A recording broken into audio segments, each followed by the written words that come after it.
Hello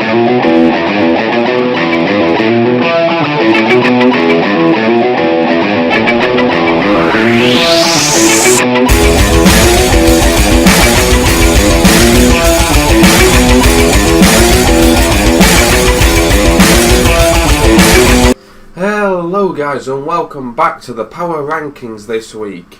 So as I said yesterday, on Pokemon Go, Generation 2 just recently came out. So that being said, today I want to talk about my favourite Generation 1 Pokemon.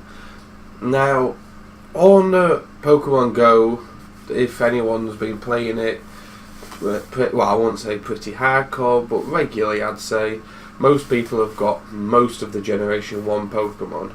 So I want to say today, what was my favourite 5 Generation 1 Pokemon? Now, I am saying with Generation 1, that's all 151. I am including Mew in that. That's all 151 of them there. And between 151 Pokemon, I am picking out 5.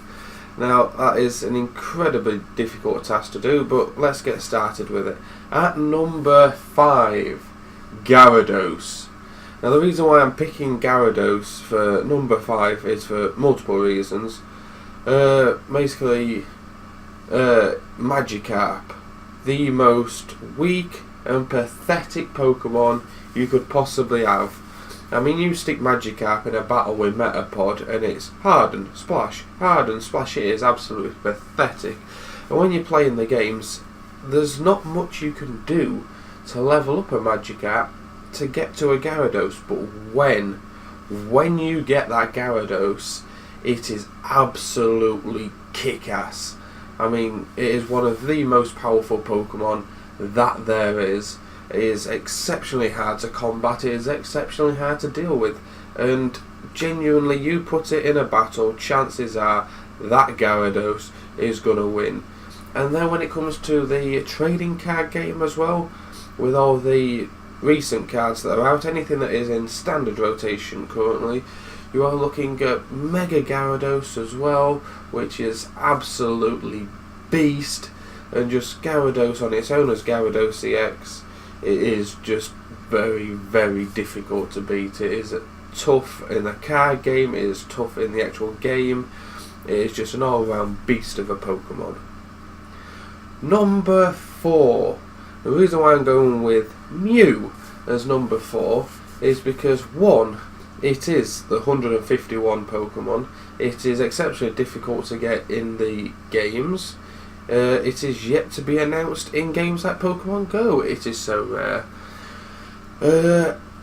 Everyone seems to go with the fact that it is small, cute.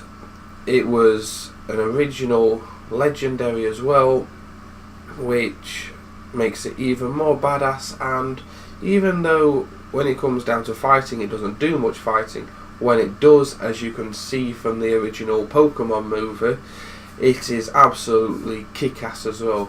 And in the card game as well, you're talking about it can steal moves, all sorts of other stuff as well. It is just absolutely mega, some of the stuff it can do in the card game and in the video games itself. Not to mention in the anime, in the films, it was also awesome in the movie and all that as well. So you can't deny Mew deserves a spot up there. Number 3. This is going to be quite controversial for some people. Number 3 is Pikachu. Now, a lot of people will say Pikachu should be number 1, and I would disagree with all of those people. The reason why people say Pikachu should be number 1 is because it's small and cute, which I will agree with. It is the leading Pokemon within the anime. It's possibly the only Pokemon in the anime that Ash has had from the start to the end. It has always been by his side, no matter what, and in the anime, Pikachu is for some reason super overpowered, super badass, so you can't argue with that. Even in the card game, you've got stuff like Pikachu EX, which is again another fantastic Pokemon to play, depending on which form it is.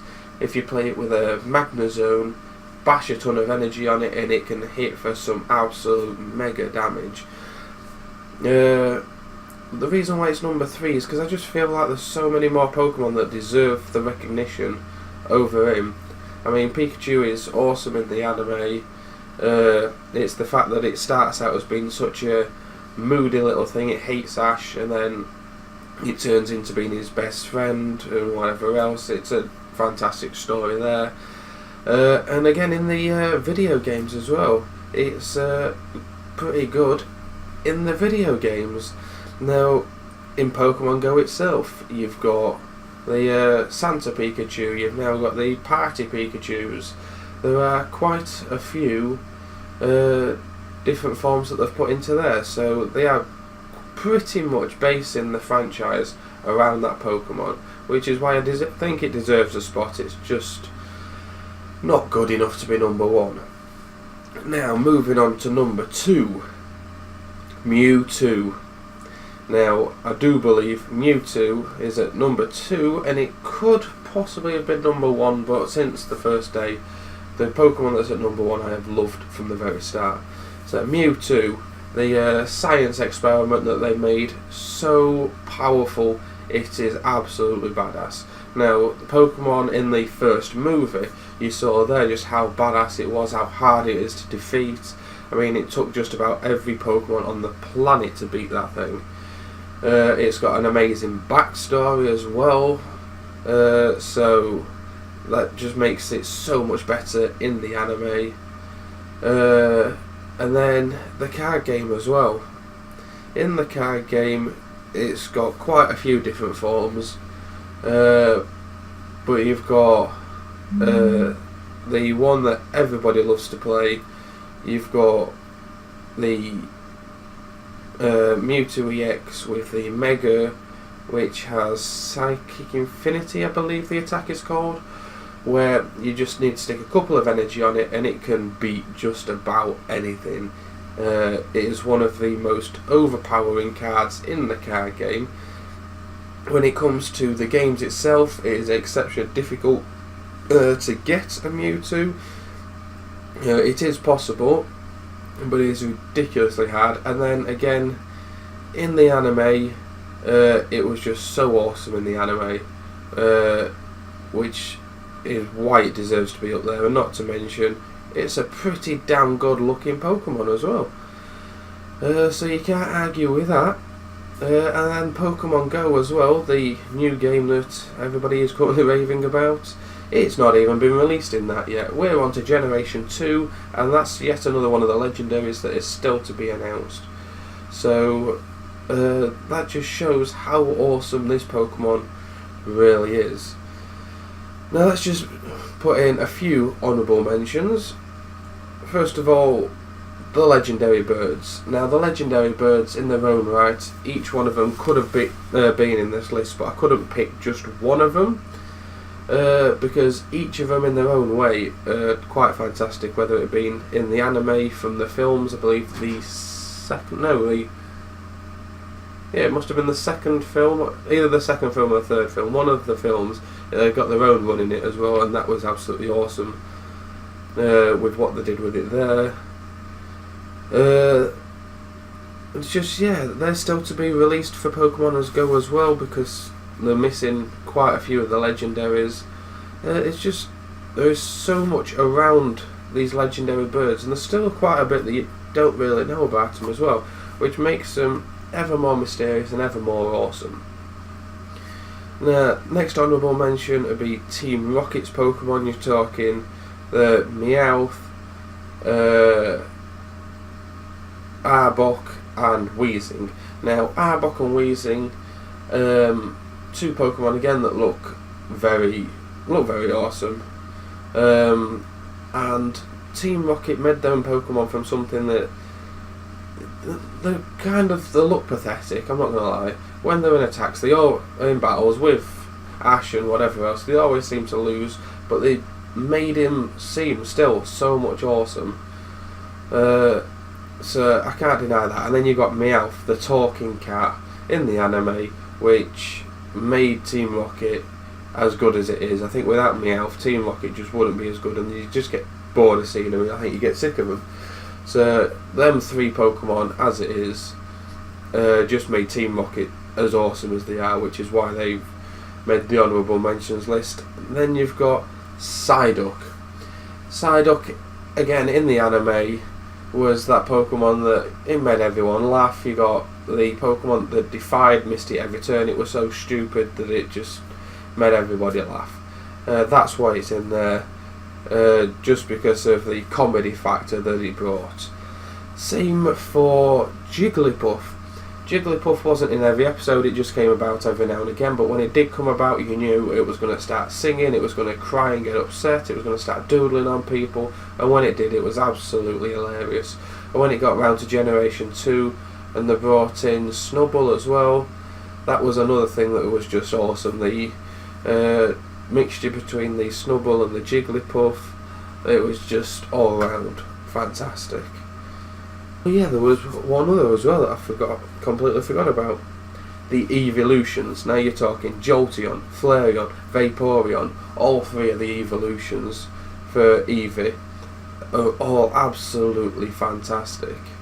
I mean, it's hard to choose your favourite out of the 3 of them. Personally, I would probably choose Jolteon, but then again, it's arguable that Jolteon is the weakest of the 3 of them. So, again, depends on what you're looking for. It's said that Vaporeon is to be the strongest out of the 3. Jolteon, I'd say, is my favourite out of the 3. And then you've got Flareon, which is absolutely kick-ass and is cute as well, so there's no denying that. So, in their own right, each one of them is absolutely fantastic. But they're not this number 1 pick. Now, the number 1 pick goes to none other than Charizard. Now, from the beginning, I always absolutely loved Charizard. I mean, I remember when they brought out the very first ever Pokemon trading card games, there was that base set, and everybody was wanting that shiny Charizard. Now, when you got to it, you was pulling them packs and nothing ever came in any of the packs. There was nothing there.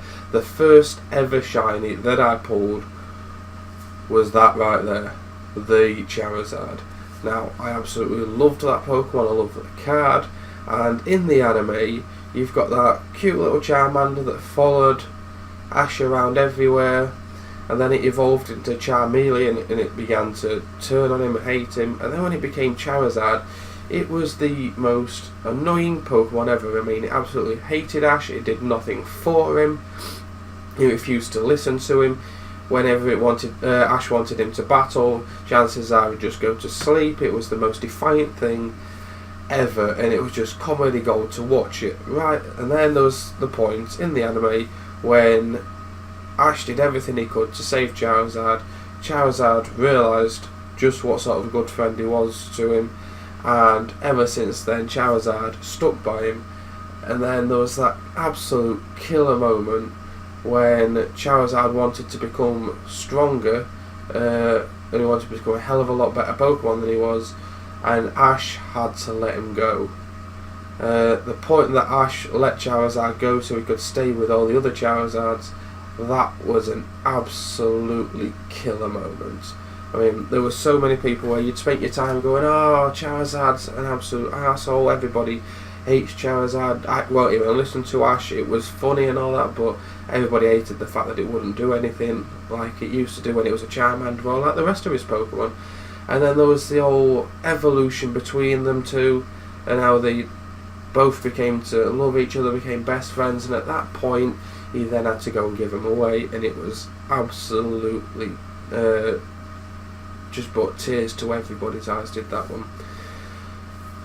And then in all the games as well, you had to pick whether you wanted Charmander, Bulbasaur or Squirtle in the original games, and if you picked that Charmander, you knew when that became a Charizard it was going to be absolutely badass. Then it is very, very hard to beat that Charizard. I mean, if you've got the Charizard and you've got no other Pokemon to level up, it's a struggle getting through it all. You can just about get through the end of the game using just the Charizard pretty much, but the fact that he can take on pretty much all those battles at the end just on his own is amazing. It don't matter which way you look at it, whether it's the anime, the card game. I mean, even on the modern card games, Charizard EX is, and even the Mega is so ridiculously overpowered that you just stick a bunch of energy on it and it'll knock you out clean in one shot. It is ridiculous. So again, the card game, the video game, the anime, it don't matter which way you look at it, Charizard was always amazing and absolutely the top Pokemon that I would want on my team. So that is my conclusion of my top 5 favourite Pokemon. What would you guys pick? Would you pick the same as me, or would you be different? Let me know in the comments below, and I'll see you next week for some more power rankings, and I'll see you tomorrow for another review. See you then, guys. Bye for now.